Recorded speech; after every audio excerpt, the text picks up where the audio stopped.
திமுகவினுடைய மூத்த தலைவர் ஆ ராசா செய்தியாளர்களை சந்திச்சுட்டு வராரு. அந்த காட்சிகளை பார்க்கலாம். கை இப்படி போகுது இப்படி போகுது. நான் என்ன கேட்கிறேன், சட்டமன்றத்தில் எங்க போச்சு உங்க கை? பேப்பர் வச்சுட்டு பேசிட்டு என்ன அர்த்தம்? ஏன் பவுனீங்க? எதிர்கட்சி தலைவர் மாண்பு உதயநிதி ஸ்டாலின் கேட்ட கேள்வி உங்களால ஏன் பதில் சொல்ல எதிர்கொள்ள முடியல? உங்க பாடி லாங்குவேஜ் எங்க போச்சு அன்னைக்கு? My sincere appeal to the press. நான் தயவு பண்ணி கேட்கறேன், ஏதோ அவரை வெறுத்து கேட்கல. ரெண்டு பாடி லாங்குவேஜையும் ரெண்டு டோன் அண்ட் டனாரையும் நீங்க ஒப்புமை செய்யுங்க. அதற்கு பிறகு இவருடைய ஆளுமை என்ன, இவர் என்ன செய்ய போகிறார், என்ன டெலிவரி கொடுக்க போறார் அப்படிங்கறத நீங்க தான் தீர்மானிக்கணும், மக்கள் தான் தீர்மானிக்கணும்.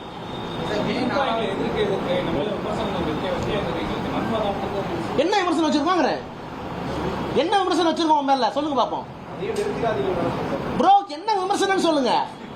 பிரைம் மினிஸ்டர் போனீங்க sir, there must be accountability. You are elected chief minister. You met the prime minister.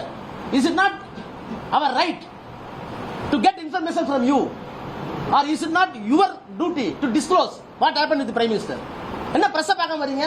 நாலாவது தூர் சார் அது. நானே தப்பு பண்ணா வெளியே கொண்டு வரதான், தப்பா இருந்தாலும் தப்பு தான். 1,70,000 கோடி சொன்னது நீங்க தான், அது இல்லன்னு சொல்லி விரிவு விருப்பாடு ஒத்துக்கிட்டது நீங்க தான். But it need in democracy.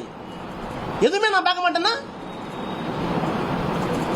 இதெல்லாம் சும்மா ஒரு கூடம் போட்டுக்கிறது. நீங்க எதுக்கு நாங்க பாத்துக்கிறோம். இதெல்லாம் ஒரு முதலமைச்சருக்கு பேசாதலாம், இந்த நையாண்டி நக்கல்லாம். இதெல்லாம் அது தாவேக வளர்ந்த இரண்டாம் கட்ட தலைவர்கள் பேசிட்டோம். அல்லது ஒன்றும் தெரியாத அமைச்சர்கள் வந்து இருக்காங்கல்ல, சுற்றுலாத்துறைக்கும் சுற்றுச்சூழலுக்கும் சுற்றுலாத்துறைக்கும் தெரியாத அறிவுஜீவிகள் இருக்காங்கல்ல, அவங்க பேசிட்டு போட்டோம். அதெல்லாம் இவர் பேசக்கூடாது. மாணிக் தாக்கூர் ஒரு விமர்சனத்தை வச்சிருக்காரு. மே 4ஆம் தேதி அதிமுக கூட்டணி பேச்சுவார்த்தைக்கு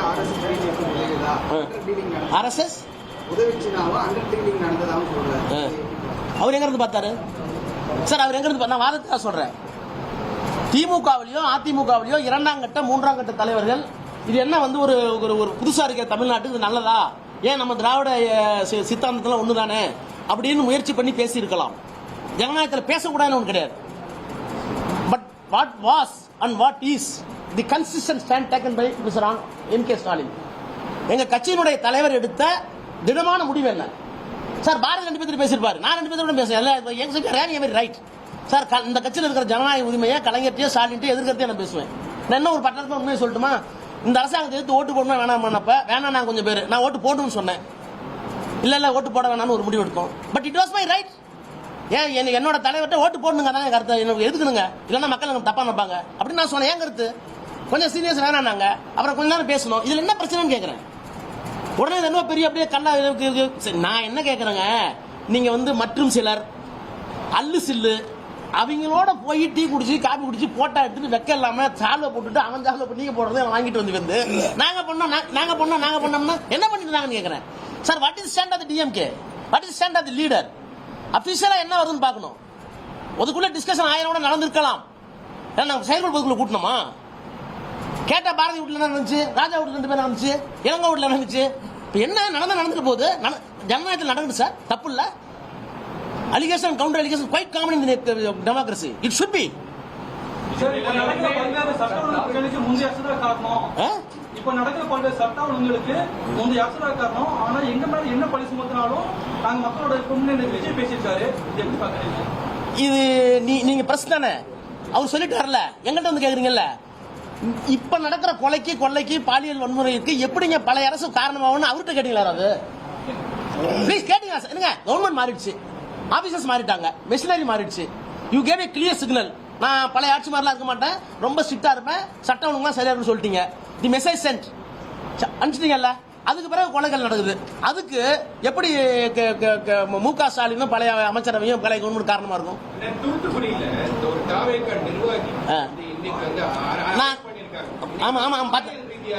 பாத்துருக்கேன். நான் என்ன கேக்குறேன் உங்கள்கிட்ட, நீங்க ஏன் தயவு பண்ணி ஏன் கேள்வி கேட்க மாட்டீங்கன்னு கேக்குறேன். பார்த்தால கேக்குறதுக்கு சார், நேருவை இந்திரா காந்திய கலைஞரை நீங்க பாத்துறீங்கல்ல, நீங்க எங்கிட்ட கேக்குறீங்களே தவிர அவர் சொல்றாரு முதலமைச்சர் அவர்கள் இப்படி சொல்றது நியாயமா, இது உங்களுக்கு தார்மீக உரிமை இருக்கா, தப்பு இல்லையா அப்படின்னு ஒருத்தர் கேட்க மாட்டீங்களா? பார்த்தாலே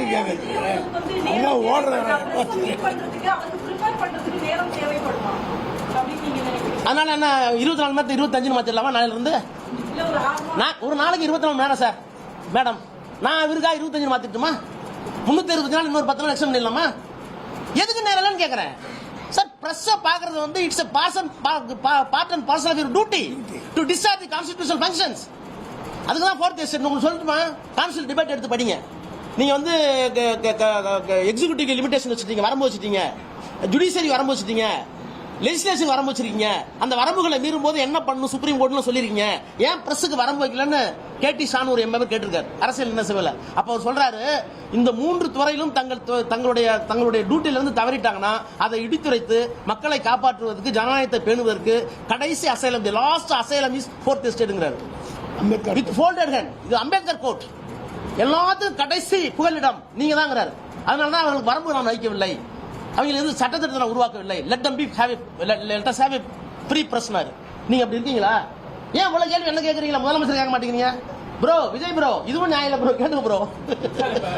காங்கிரஸ் உள்ளிட்ட எந்த கட்சிகள் வெளியேறினாலும் அவங்கள பத்தி கடுமையான விமர்சனங்கள் இல்ல.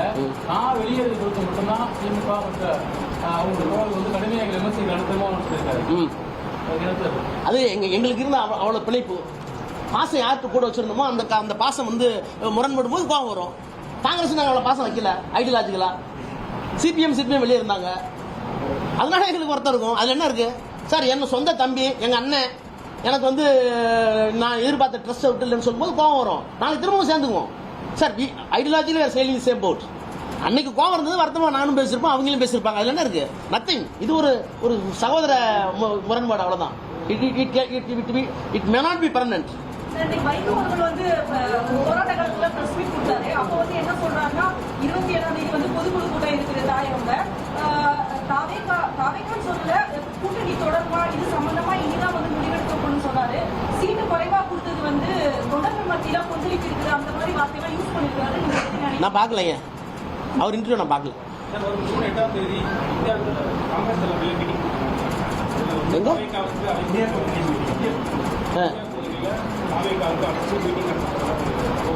கேஷியர் சொல்றாங்க என்னன்னு தெரியல, அபிஷியல் தெரியல. இல்ல டிவியில பார்த்தேன், இன்னும் யாருக்குமே அழைப்பு அந்த மாதிரி தெரியல. எல்லாம் கேஷியங்கள் வருது, உங்க டிவியில வருது, அழைக்க போறாங்க, திமுக போகுமா சார், உங்களுக்கு தான் சொல்ல வேண்டிய அவசியம் இல்லையா, எல்லாத்தையும் போட்டு இன்னும் ஒரு 10 வருஷத்துக்கு இங்க ஆள போகும்போது திமுக ரெஸ்ட் எடுக்கிறதுனால யாரு ஏங்க இப்ப அவர் வந்து திருச்சியில பேசின பேச்சுக்கே நான் பதில் சொல்லிட்டேன். அப்புறம் இன்னும் அவரெல்லாம் பேசலாம், நான் தான் சொல்லிட்டேன். இதுக்கு மேல நான் வார்த்தையை கடுமையாக பயன்படுத்த முடியாது. அவர் சொல்றாரு, அவ்வளவுதான். ஒரு உட்டோப்பியன் ஒரு வேர்டு தெரியுமா? யூஆர் லிவிங் இன் உட்டோப்பியன் வேர்ல்டுமாங்க. அது மாதிரி ரைட். இது ஒரு தேர்தலில் வந்து ஒன்றும் சிங்கிள் ஃபுல் மெஜாரிட்டி கொடுக்கல, ஒரு ஃப்ராக்சர்டு மெஜாரிட்டி தான் கொடுத்துருக்காங்க, 107 தான் கொடுத்துருக்காங்க. நீங்க கான்ஸ்டிடியூஷன்ல பாத்தீங்கன்னா கவர்னர் முதல் நாள் ரிஜெக்ட் பண்ணாரு. என்ன ரிஜெக்ட் பண்ணாருன்னா சிங்கிள் மெஜாரிட்டி சொல்லல அப்படின்னாரு. இந்த மாதிரி ஒரு ஃபிஷி சூழ்நிலையில ஒரு கவர்மெண்ட் ஃபார்ம் ஆயிருக்கு. பேசுவார், அதை வச்சுட்டு பேசிட்டுமே.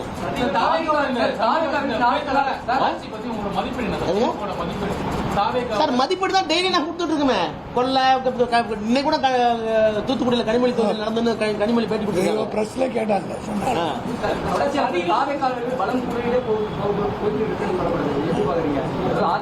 சட்டமன்ற உறுப்பினர் உட்பட அனைவரும் வந்து தாவேக்கா நீங்கிட்டே வராங்க. பலம் 4 நாள் இருக்கு. நீங்க பலம் 4 நாள் எதை சொல்றீங்க? எம்எல்ஏ இருங்க சார், நான் என்ன சொல்றேன், ஒரு அதிமுக எம்எல்ஏ தேர்ந்தெடுக்கப்பட்ட எம்எல்ஏ வராரு. அவருக்கு வந்து பெரிய கான்ட்ராக்டர், அவருக்கு வந்து பிசினஸ் இன்ட்ரெஸ்ட் எக்கச்சக்கமா இருக்கு. அரசாங்கத்தினுடைய தயவு இல்லாம ஒரு பிசினஸே ஓடாது. நான் பேர் சொல்ல விரும்பல. அவர் வந்து தொகுதி மக்களுக்கு நான் நல்லது செய்வதற்காக நான் கட்சி மாறுறேன்றாரு. இது நீங்க ஒத்துக்கிறீங்களா? இதை செல்வாக்கு நீங்க சொல்ல வரீங்களா? நீங்க சோசியல் மீடியா வலைதளங்களில் பாருங்க. என் பேத்தி சொல்லி ஒன்று போட்டேன், என் பேரை சொல்லி போட்டு வருதா இல்லையா? நீங்க எப்படி 4 நாள் அதிகரித்து சொல்றீங்கன்னு கேட்கிறேன்.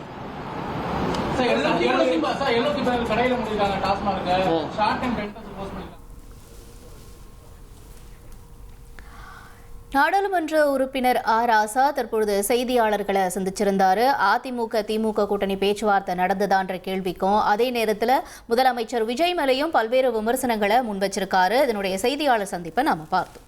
ட்ரெண்ட ஃப்ரெண்ட் ஆக்கிக்கோங்க. தந்தி டிவியின் சப்ஸ்கிரைபர்ஸ் அண்ட் ஃபாலோவர்ஸ் குடும்பத்துல நீங்களும் இணையுங்க.